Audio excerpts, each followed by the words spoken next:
آتے ہیں تیرے در کا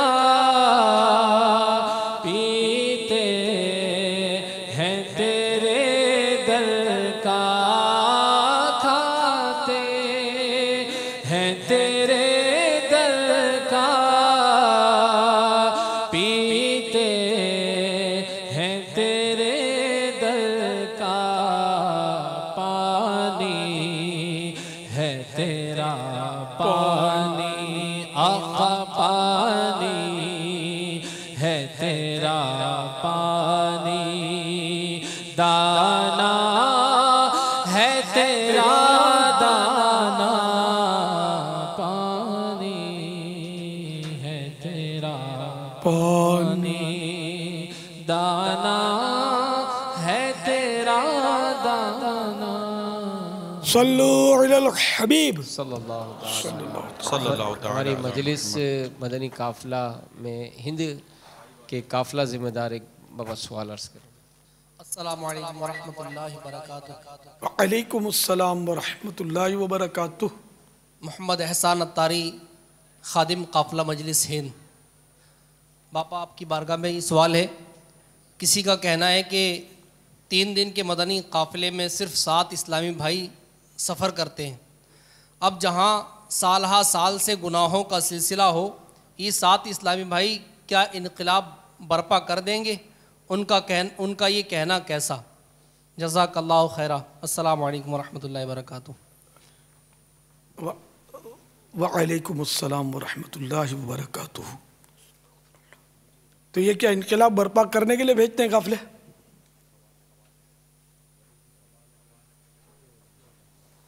دراصل وہ قافلے جو جاتے ہیں نا، اس کو یوں سمجھیں آپ کہ جب کورنگی میں 3 روزہ اجتماع باب المدینہ کے ہوتا تھا تو قافلے اب ظاہر ہے وہ نہ مجلس شورا بھی نہیں بنی تھی اس وقت، تو قافلے کمزور تھے ان دنوں۔ تو خیر ایک قافلہ وہاں سے گیا اور پھر جا کر کہیں باب الاسلام کے کسی گاؤں میں ان کو بھیجا ہوگا، تو وہی بیچارے واپس آ گئے، پنجاب کے تھے آپ کے۔ تو انہوں نے مطلب کیوں آ گئے، مطلب وہاں ہماری کوئی زبان ہی نہیں سمجھتے، ہم کیا ان کو مطلب نیکی کی دعوت دیں۔ تو سندھی بولتے تھے، ہم کو نہیں آتی۔ تو ہم نے پھر ان کو میں نے ناراضی کا اظہار کیا، میں نے کہا یہ آپ کو کس نے بول دیا کہ آپ جا کے وہاں جا کے تبلیغ کرو؟ میں نے کہا آپ کو تو اپنی اصلاح کا ذہن لے کر جانا ہے، جو آپ کے ساتھ تھے وہ ایک دوسرے کی، آپ خود اپنی تربیت کریں، ایک دوسرے کی تربیت کریں، وہاں جا کے بیٹھے ایک ایک کو مطلب یعنی کہ آپ کو جا کر یعنی کہ ان کی اصلاح کرنے کا کہا کس نے، یہ ذمہ داری سونپی کس نے؟ تو ان کو بارہ لیا کہ ذہن ان کو ملا اور یہ دوبارہ 3 دن کے قافلے میں چلے گئے۔ تو اس لیے مطلب یہ کہ وہ 7 جنے تو انقلاب برپا کریں نہ کریں، ان 7 جنوں کو یہ ذہن لے کر جانا ہی نہیں ہے۔ یہ سب مدنی قافلہ کی مجلس بھی سن لے، یہ ذہن لے کر نہیں بھیجا کریں کہ جاؤ تم لوگوں کی اصلاح کرو، اپنی تو اصلاح کرو۔ اپنی نمازوں کا ٹھکانہ ہے نہیں، نماز تو پڑھنا نہیں آتی، وضو کرنا نہیں آتا، قرآن کریم دیکھ کر پڑھنا نہیں آتا، قافلے پہ جاتے ہیں ابھی دوسروں کو تبلیغ کریں گے۔ یہ تو لوگ مذاق اڑائیں گے آپ کا، جو حساس طبیعت کے ہوں گے نا، سمجھدار، یہ کیا تبلیغ کریں گے، جاہل کہیں گے۔ تو ہم تو آپ یہی مطلب ذہن دیں کہ ہم سیکھنے جا رہے ہیں۔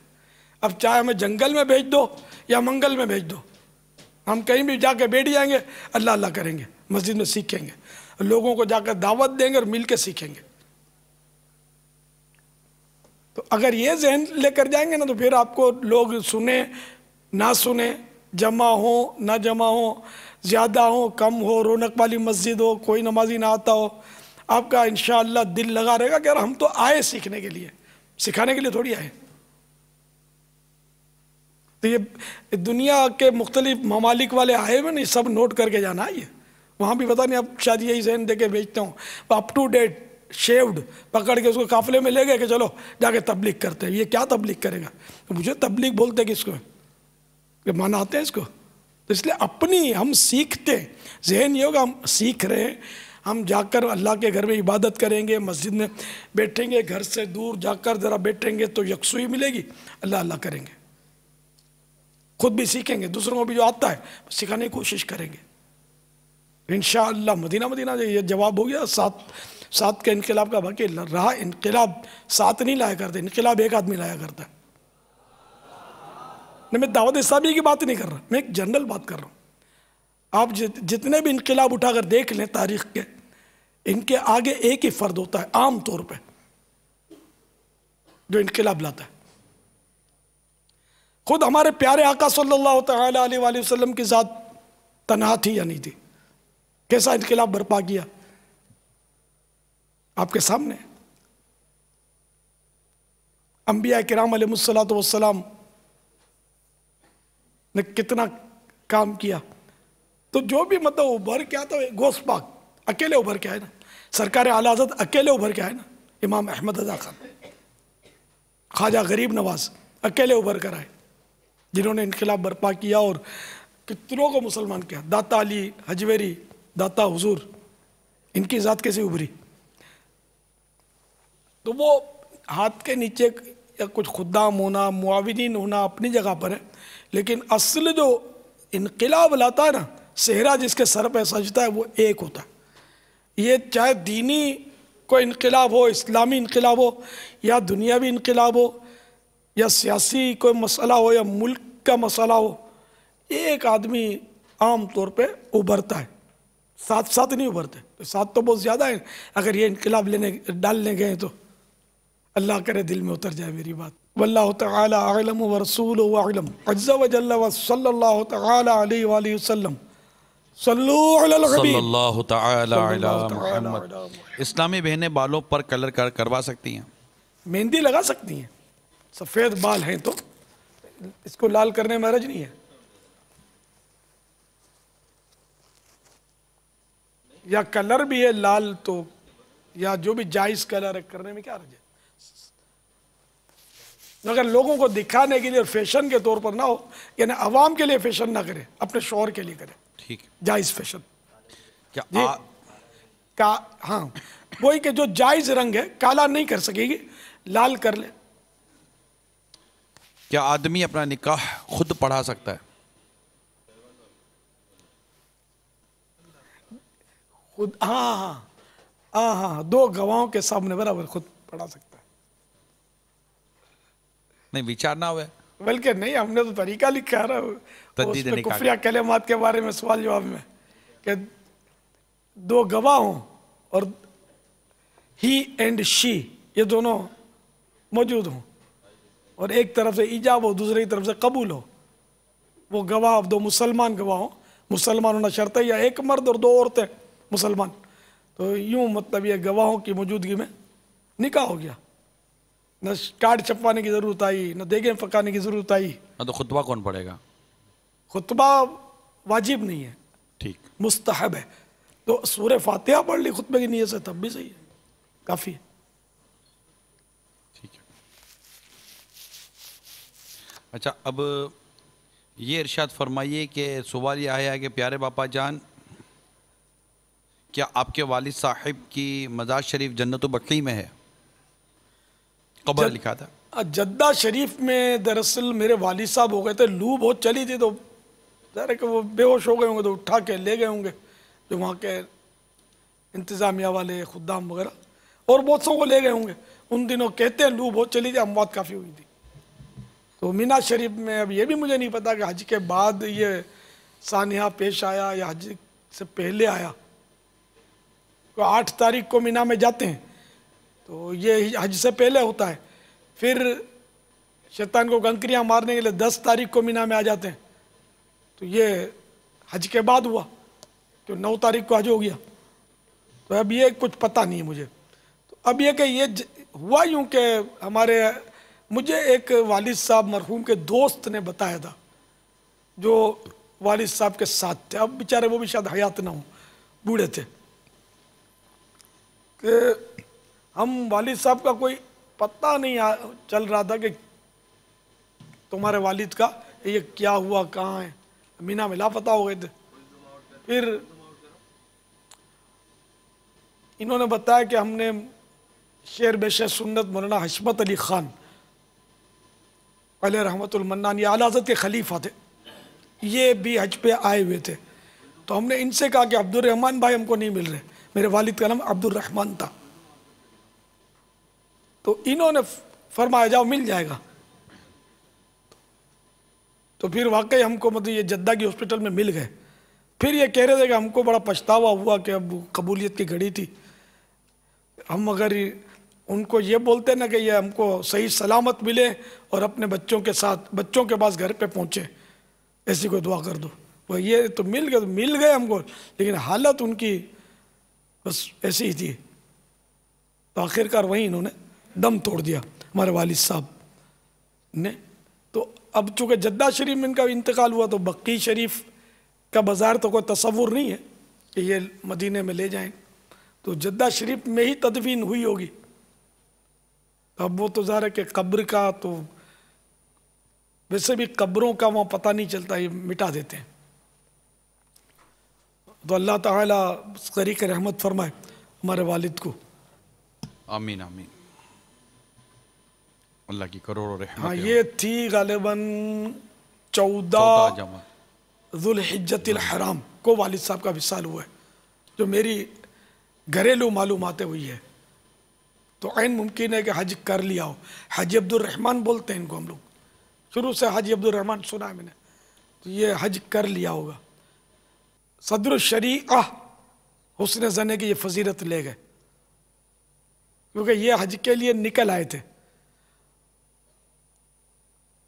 اور اس سے پہلے ان کا واقعہ یہ ہوا تھا کہ مدینۃ الاولیاء احمد آباد شریف مزار شریف ہے شاہ عالم رحمۃ اللہ تعالی علیہ، بہت مشہور مزار ہے وہاں کے حساب سے. تو وہاں 2 تخت وہ چھت میں لٹکے ہوئے تھے، ہم نے بھی زیارت کی وہاں. تو وہ مطلب ہوا یوں تھا کہ خود شاہ عالم رحمۃ اللہ تعالی علیہ یہ مدرس تھے، بچوں کو پڑھاتے تھے، طلباء کو. وہ چھٹی کرتے نہیں تھے. پڑھانے کا، علم دین پڑھانے کا ایک جذبہ تھا آپ کا. اور اہل اللہ میں سے تھے، نیک آدمی تھے، بزرگ تھے. تو چھٹیاں نہیں کرتے تھے. ایک بار ایسا اتفاق ہوا کہ بیچارے بیمار ہو گئے. اب کیا کریں؟ پڑھانے کی مطلب قوت ہی نہیں رہی. تو یہ تو پڑ گئے بیمار. دل صدمے سے چور کہ میرے سبق چھوٹ رہے ہیں، میرا علم دین کی جو تعلیم ہے اس سے میں محروم ہوا جا رہا ہوں. تو چند روز آپ کی چھٹی ہو گئی پڑھانے کی. پھر آپ یہ واپس پڑھانے کے لیے جب تشریف لے آئے تو ان دنوں کا جو تخت پر بیٹھنے کا عرف تھا، ہمارے یہاں اب نہیں ہے اس طرح کے تخت. پھٹا بنا ہوا، اس میں لکڑی کے وہ گٹکے لگے ہوئے، پاؤں بنے ہوئے.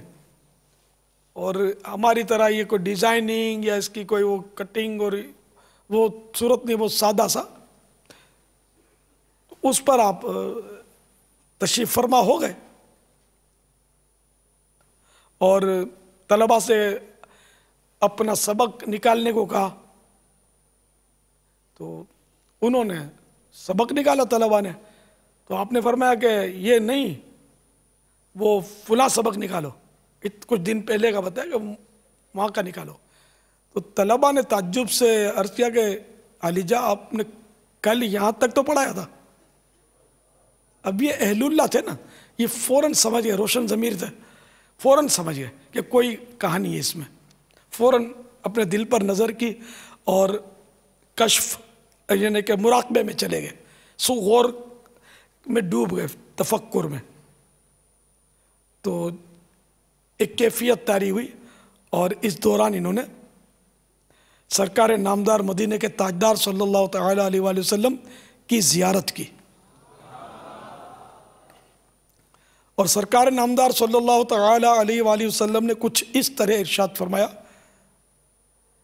کہ تم کو سبق پڑھانے کا بڑا جذبہ ہے، علم دین پڑھانے کا، اور تمہاری چھٹیاں ہو رہی تھی تو تم رنجیدہ بہت ہو گئے تھے.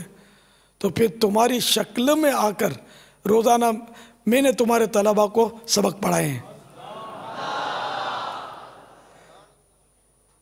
اسی جگہ تمہاری جگہ بیٹھ کر میں نے سبق پڑھائے ہیں.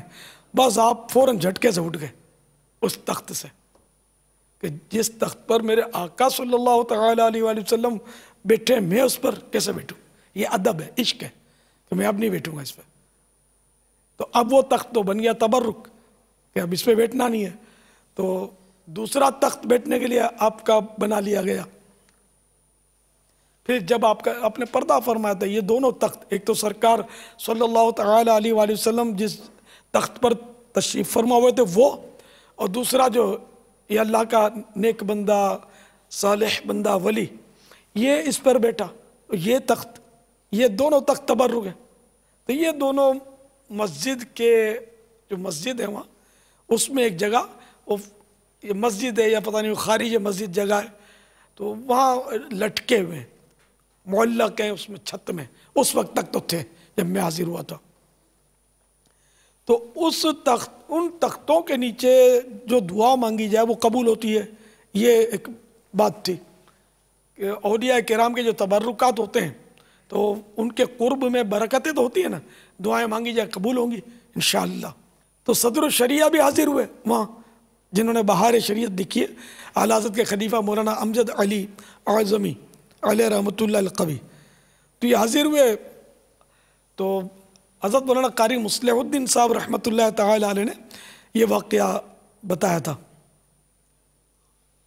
تو قاری صاحب فرماتے کہ میں نے ان سے، یہ قاری صاحب کے پیر صاحب تھے صدر الشریعہ، تو میں نے عرض کیا کہ حضور وہ آپ نے کیا دعا مانگی؟ کلوز ہوتے ہیں نا بعض مریدین. تو انہوں نے فرمایا کہ میں نے تو دعا مانگی کہ یا اللہ ہر سال حج نصیب کر. قاری صاحب فرماتے ہیں ہمارا خیال تھا کہ یہ مراد یہی ہوگی کہ جب تک زندہ رہیں ہر سال حج کریں. بظاہر تو یہی آدمی کو ذہن میں اسی طرف جائے گا. اب یہ کہ اسی سال انہوں نے حج کے لیے تیاری کی، ترکیب بن گئی حج کی. تو یہ اعظم گڑھ، یہ یو پی میں ان کا جو آپ کا جو وطن ہے اعظم گڑھ، ہند کا کہ مطلب شاید قصبہ ہے اعظم گڑھ. تو اس میں سے یہ اعظم گڑھ سے یہ ان کو جانا تھا پوربندر. یہ گجرات میں یا بمبئی سے بھی شاید سفینے جاتے ہیں، ہے نا. ہاں تو یہ بمبئی تشریف لے آئے. بمبئی تشریف لے آئے. ابھی سفینے کو دیر تھی. سفینہ یعنی شپ، جو کشتی، بڑا کشتہ، یا جو کشتہ نہیں بولتے، سفینہ، سمندری جہاز. تو اس کے لیے یہ بمبئی تشریف لے آئے. اب بمبئی میں ان کو طبیعت جو تھی وہ ناساز ہو گئی اور نمونیا نے بس وہ آپ کو لپٹ گیا نمونیا.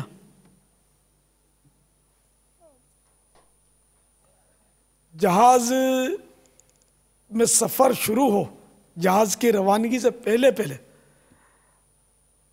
حضرت صدر الشریعہ رحمۃ اللہ تعالی علیہ کا وہیں بمبئی میں انتقال ہو گیا.